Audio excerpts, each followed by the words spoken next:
ایران نے امریکہ کی جنگ بندی کی تجویز کا جواب واشنگٹن کو بھجوا دیا، لیکن صدر ٹرمپ نے اسے سرے سے مسترد کرتے ہوئے اسے ٹوٹلی ان ایکسیپٹیبل یعنی بالکل ناقابل قبول قرار دیا ہے۔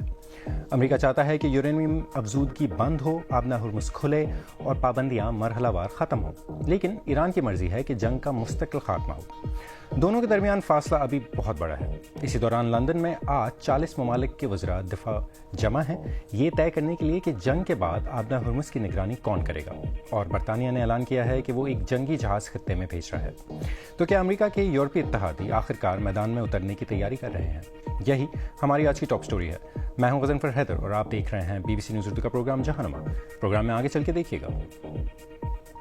جنگ اور جبر نے ایرانی شہریوں کو کیسے ذہنی اور نفسیاتی طور پر متاثر کیا ہے، اور برطانیہ پہنچنے کے لیے تارکین وطن نے کون سا نیا راستہ ڈھونڈ لیا ہے۔ صدر ڈونلڈ ٹرمپ نے جنگ ختم کرنے کے لیے امریکی تجویز پر ایران کا جواب مسترد کر دیا ہے۔ ایرانی میڈیا کے مطابق تہران کی تجویز میں تمام محاذوں پر جنگ کا فوری خاتمہ، ایرانی بندرگاہوں کی امریکی بحری ناکہ بندی کا خاتمہ اور ایران پر مزید حملے نہ کرنے کی ضمانتیں شامل تھیں۔ صدر ٹرمپ نے ٹروتھ سوشل پر لکھا کہ میں نے ابھی ایران کے نام نہاد نمائندوں کا جواب پڑھا ہے، مجھے اچھا نہیں لگا، یہ بالکل ناقابل قبول ہے۔ اس ہفتے کے شروع میں انہوں نے کہا تھا کہ ایران میں جنگ جلد ختم ہو جائے گی۔ اتوار کو ایرانی صدر مسعود پزشکیان نے ایکس پر کہا تھا، ہم دشمن کے سامنے کبھی سر نہیں جھکائیں گے، اور مذاکرات کا مطلب ہتھیار ڈالنا یا پیچھے ہٹنا نہیں ہے۔ برطانیہ نے ہفتے کے روز اعلان کیا کہ وہ ایک جنگی جہاز مشرق وسطیٰ بھیج رہا ہے، جہاں یہ آبنہ ہرمز میں جہاز رانی کے تحفظ کے لیے ایک بین الاقوامی مشن میں شامل ہو سکتا ہے۔ ایران نے اس پر اپنے رد عمل میں کہا ہے کہ وہ آبنہ ہرمز میں کسی بھی برطانوی یا فرانسیسی تعیناتی پر فیصلہ کن اور فوری جواب دے گا۔ BBC نے ایران کے اندر ان لوگوں سے بات کی ہے جنہیں جنگ کے اثرات بھگتنا پڑ رہے ہیں۔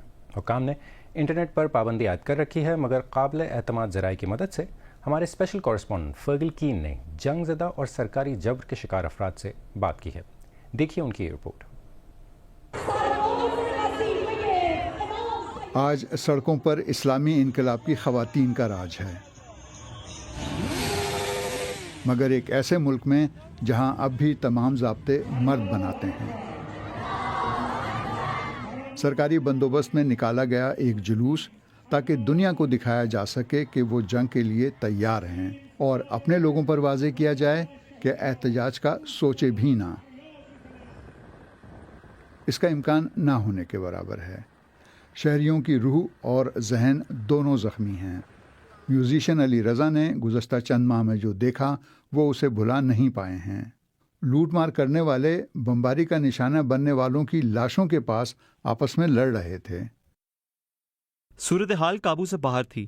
پولیس بیرکوں کے اندر ہلاک ہونے والوں کی لاشیں ہسپتال لے جانے کے لیے آئی تھی، مگر وہ لوٹ مار کرنے والوں کو کنٹرول نہیں کر سکی۔ اس وقت میں نے بہت سی لاشیں بھی دیکھیں، بعض کے تو نچلے دھڑ کٹے ہوئے تھے۔ لوگ انہیں ہسپتال لے جانے کے لیے کمبلوں میں جمع کر رہے تھے۔ اگر یہ صورتحال 6 مہینے اور جاری رہی تو بہت سے شاید خودکشی کر لیں، کیونکہ وہ یہ سب برداشت نہیں کر سکتے۔ ایران میں رہنا بہت مشکل ہے۔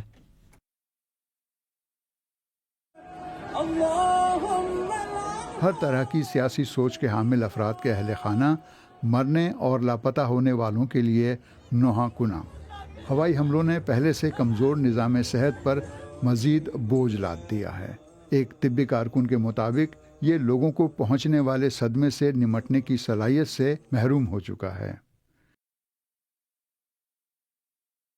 آپ جیسے ہی پوچھیں کہ آپ کیسے ہو، مریض رونے لگتا ہے۔ ہمارے پاس صرف ایک ماہر نفسیات ہے، وہ بھی ہفتے میں 1 دن آتا ہے۔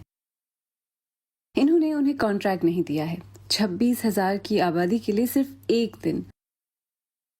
وہ کہتے تو ہیں کہ کانٹریکٹ ہو جائے گا، مگر لگتا ہے کہ اس ملک میں جنگ کی آگ کبھی ٹھنڈی نہیں ہوگی۔ میں بالکل نا امید ہو گئی ہوں۔ اب میں یقین سے کہہ سکتی ہوں کہ امید اب کبھی پیدا نہیں ہوگی۔ شیریں جیسی سابق سیاسی قیدی کے لیے یہ ایک نہ ختم ہونے والے خوف کا دور ہے۔ جنگ، دوستوں کی موت اور ایذا رسانی کا ڈر۔ اگر وہ آپ کو پکڑنے کے لیے پہلے آ چکے ہیں تو وہ خوف کبھی نہیں جاتا۔ میں جب بھی کوئی زوردار آواز سنتی ہوں تو میرا جسم خود بخود لرزنے لگتا ہے. میرے ذہن پر پڑنے والے نفسیاتی دباؤ کی وجہ سے میرا بایاں ہاتھ شل ہو چکا ہے. یہ کام نہیں کرتا. مجھے اب بھی ہول اٹھتے ہیں کہ جنگ دوبارہ شروع ہو جائے گی. یہ بہت ہولناک احساس ہے. 50,000 سے زیادہ لوگوں کو گرفتار کیا گیا اور پچھلے مہینے ریکارڈ تعداد میں پھانسیاں دی گئیں. شیرین کی مایوسی اور بڑھ گئی. جو ہوا اس کے بارے میں ہم کچھ بھی نہیں کر سکتے تھے. قیدیوں کو پھانسی چڑھا دیا گیا. اب تو سڑک پر نکلنے سے بھی ڈر لگتا ہے.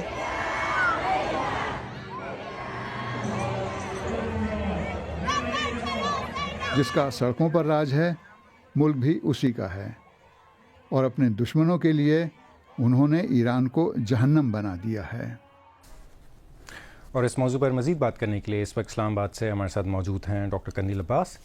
ڈاکٹر صاحب، سب سے پہلے تو یہ بتائیں کہ صدر ٹرمپ نے تو ایرانی تجویز کو ٹوٹلی ان ایکسیپٹیبل کہہ کر مسترد کر دیا ہے، تو اب آگے کیا ہوگا؟ کیا ہم لوگ واپس جو ہے وہ حالت جنگ میں جا رہے ہیں؟ ہیلو ڈاکٹر صاحب، آپ کو آواز آ رہی ہے میری؟ جی دیکھیے، میرا خیال یہ ہے کہ اس جنگ میں ڈونلڈ ٹرمپ بری طرح پھنسے ہوئے ہیں. ان کو نہ آگے بڑھنے کے لیے کوئی راستہ نظر آ رہا ہے، نہ پیچھے ہٹنے کے لیے.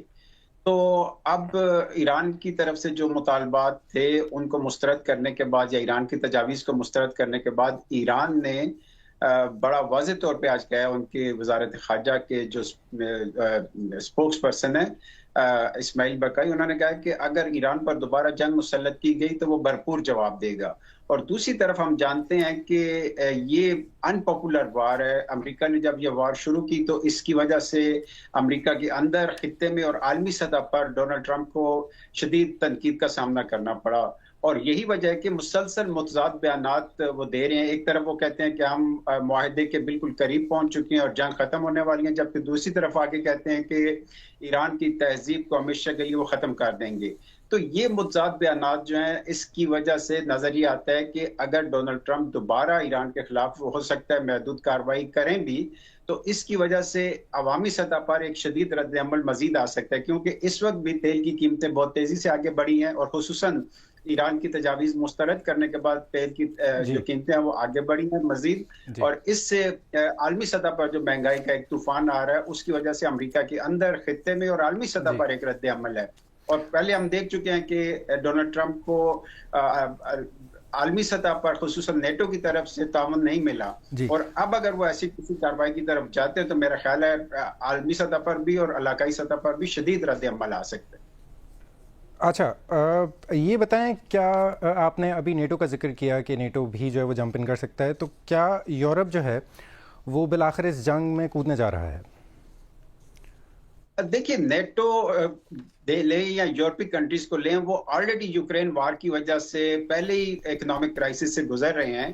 اور جب ڈونلڈ ٹرمپ نے ان سے مطالبہ کیا تھا کہ وہ شامل ہوں ایران کے خلاف جنگ میں، تو یورپی کنٹریز بھی اور نیٹو بھی آفیشلی ان کو ریفیوز کر چکی تھی. اور اگر انہوں نے باقاعدہ شامل ہونا ہوتا تو میرا خیال ہے پہلے شامل ہو چکے ہوتے. اب اگر وہ شامل ہوئے بھی تو ان کا مین مقصد یہ ہوگا کہ آبنائے ہرمز کو کیسے کھلوایا جائے.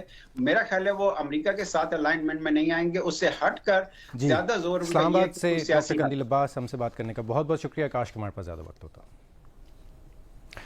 تصور کیجئے کہ آپ کی حکومت آپ سے کہے گھر سے کام کرو، سونا مت خریدو، بیرون ملک مت جاؤ، تو کیا سوچیں گے آپ؟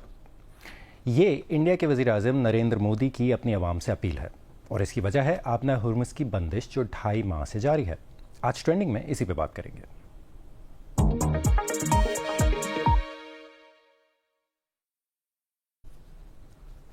انڈین وزیر اعظم نے اتوار کو حیدرآباد میں کہا کہ یہ وقت سونا خریدنے کا نہیں، یہ وقت قوم کے لیے قربانی دینے کا ہے.